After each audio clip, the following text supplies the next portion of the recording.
Hello to everybody, wherever you are. I thought I would start with one from the third collection, Flood, because for some reason, although I don't read this one very often, it's been kind of echoing around my head. It didn't work recently. My father was no ordinary man. My father could fly. He needed no father. He had mother, the hunger of 4 older brothers. My father was one of an army of brothers, and he learnt all the ways of men. My father was handsome and worshipped by women. His loins were a river.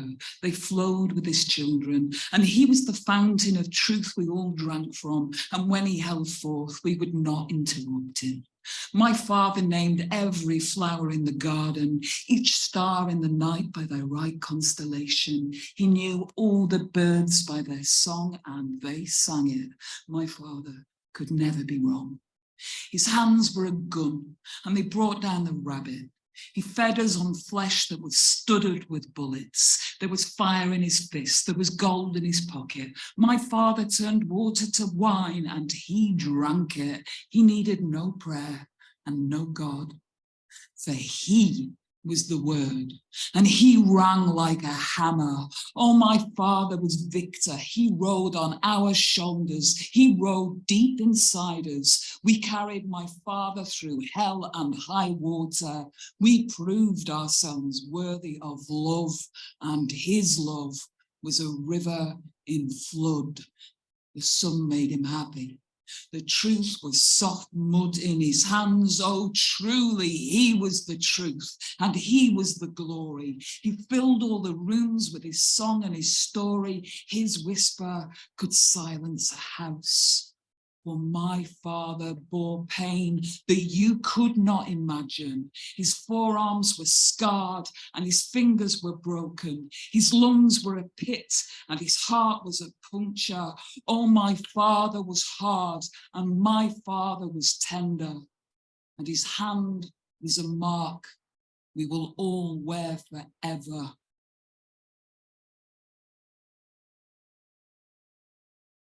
I move forward towards a general theory of love, which is the last 4th collection. Yeah, I think John described it beautifully. Thank you for that, John. And there is running through towards a general theory of love, kind of holding together all these experiences and portraits and theories of love. There's one little character who goes by the name of Monkey. And very briefly, Monkey is, I guess in a way, is a sort of escapee or survivor of the infamous experiments that the psychologist Harry Harlow carried out in the 50s and the 60s on rhesus monkeys. Some of you might be familiar with those experiments, the idea of the wire mother, the cloth mother, the baby rhesus monkeys who were given mothers who were made of bricks, or given mothers who were made of wire and subjected to electric shocks, and who were kept in isolation in order really to establish the importance of affection and love by torturing these sentient animals. And Monkey, in this poem, writes a poem about his mother. So Monkey kind of emerged and walked with me for maybe a year, and it was a year of lockdown, so I felt like I really needed him. Monkey writes a poem about his mother. You were the seed and the leaf and the fruit. You were the earth and you were the root. You were the song in the echoing dark. You were not snake. You were never the rock. You were needle and bark, and you were the river. You were not winter. You were fresh water. You were not locked door or slammed door or rattle. You were not metal. You were not empty bottle. You were treetop and grassland and night sky and star. Oh, you were warm, you were rain, you were air, you were the oak leaf and honey and clover, and you were the forest, and you were my mother. You were the shore where no crocodiles are. You were not wire. You were not wire. Quite by coincidence, I also lost my mother, like Monkey. And this is a poem that comes from that experiment, that experience. I'm not the experiment, Monkey was, but we do kind of blur at the edges. And this is Rosie Medra, Prelude on the Welsh Hymn, which is a beautiful tune by Vaughan Williams, which I came home to and listened to the night after Mum died. And I go back to that tune. I've always loved it. I've loved it even more after being with Mum as she died. It's all in there.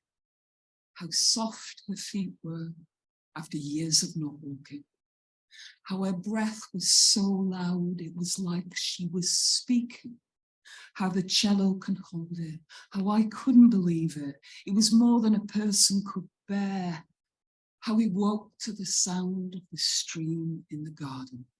How weeping endures and joy comes in the morning. How loss is a church and the heart is an organ. How pain can be sunlight. How grief is white blossom. How we were star, oh the sobbing viola, the wonder of it, and the bluebells and horror. How grief is a lake I will walk by forever. Oh, the love that was summer. My mother. My mother. Back to Monkey. So yeah, those strange, cruel, deeply cruel experiments that were about establishing the nature of attachment, really, contact, touch, love, particularly maternal love, but attachment and connection to other beings. This is Monkey and I discover the difficulty of working therapeutically with non-verbal traumatic memories.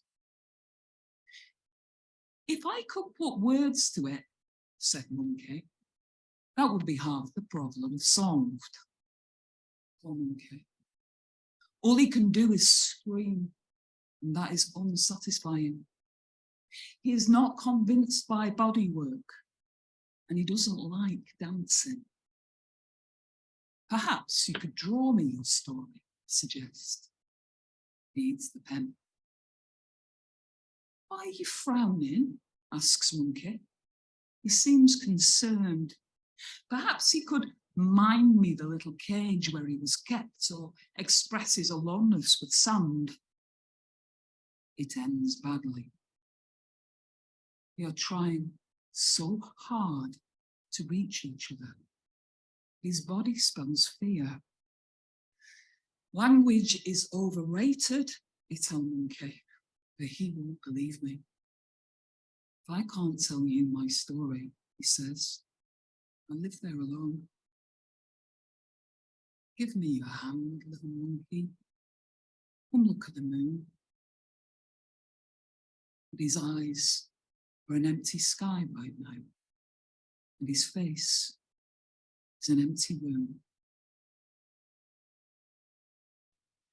So I think the book was an exploration of love in all of its forms, familial, romantic, but also, you know, an exploration of the impact of the absence or the loss of love. And an exploration of the drive to connect, even in the most kind of adverse of circumstances. So even in lockdown, Monkey decided that he would try dating, and that he would place an ad on a dating app, which I believe is quite easily done. And I also believe that when you, a friend told me, probably Kim, a friend told me that when you place an ad on a dating app, they often give you little prompt questions like, What do you need? What are you passionate about? What are 5 things that you're grateful for? What are 5 things that you can't live without? And these help you to build a profile, I've heard. Monkey joins a dating app. 1, I require a relationship within 500 miles. I do not believe in God or pets. I am athletic and very hirsute.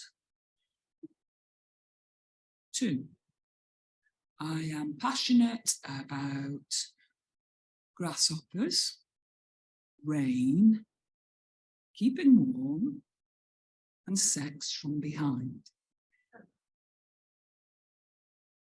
3, I am grateful for not being dead, for my good teeth, for the river, and whatever there is in the fridge. 4, the 5 things I can't live without are love and water. 5, please swipe me. I am excellent at making children.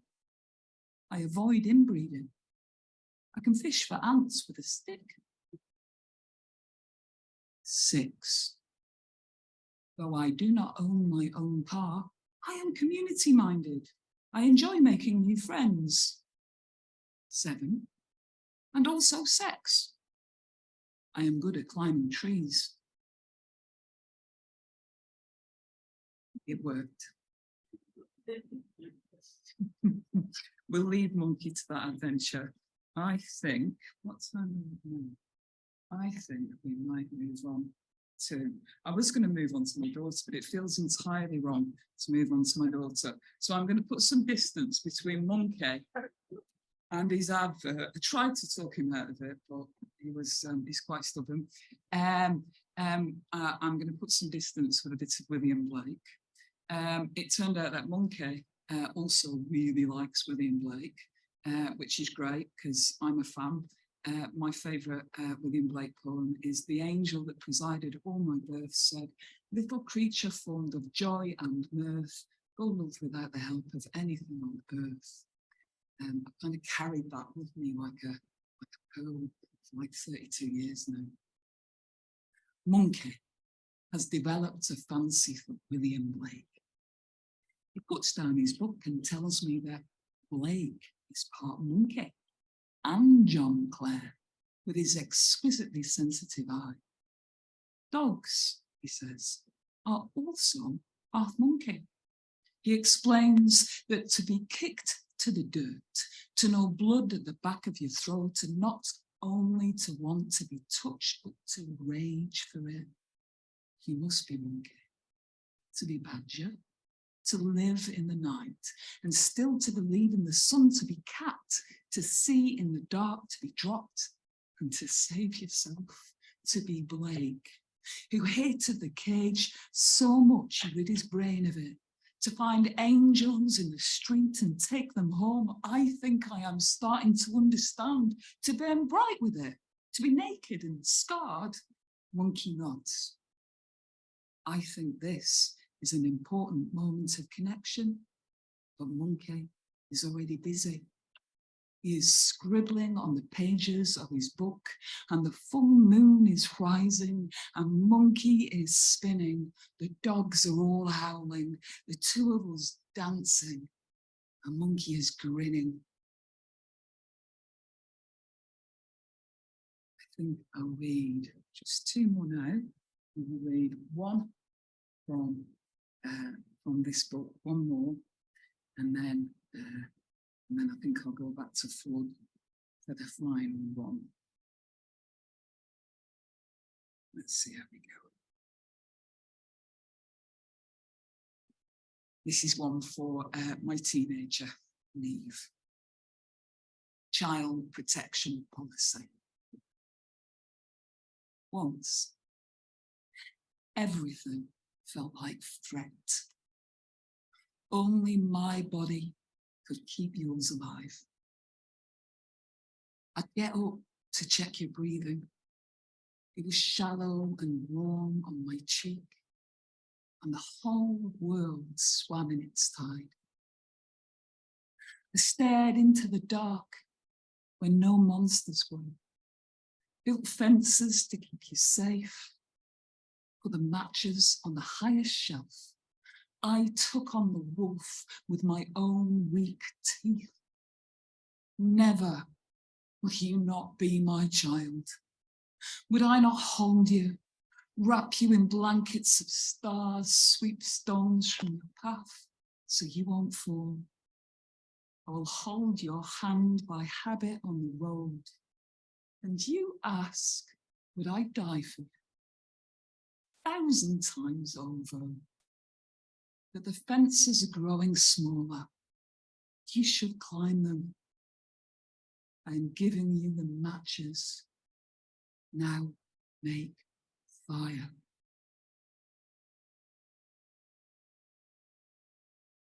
I think, yeah, I'm going to finish with, I wasn't expecting to do this, but I'm going to finish with one from Flood. Me and Kim, we work together all the time. And Kim loves this so much that she's actually moving very near me. Partly with the idea that I'm going to do babysitting and stuff like that. So it's going to be an illuminating few months for her. But we don't forget to read with each other, and we've not got to read with each other since Kim won the Fuller Prize. So I'm going to read this poem because she's mentioned it a couple of times recently. So I'm reading this poem. It's a kind of celebration of my community, of Hebden Bridge and all the communities that live within.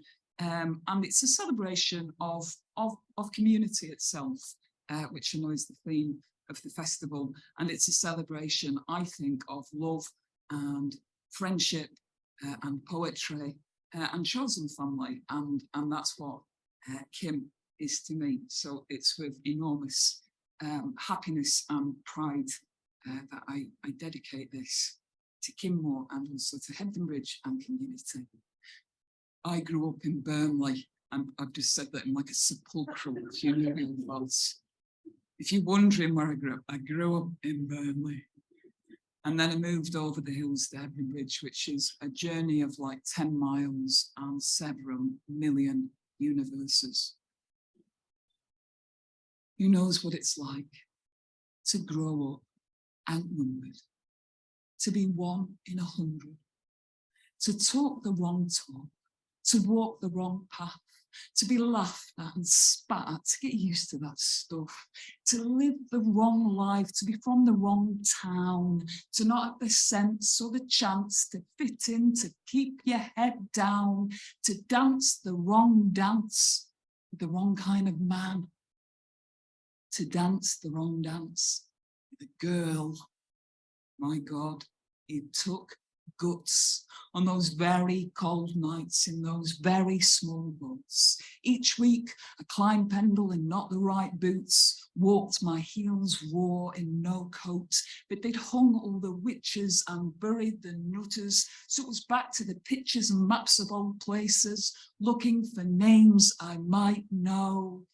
Oh, Todmorden, valley of honey and sun.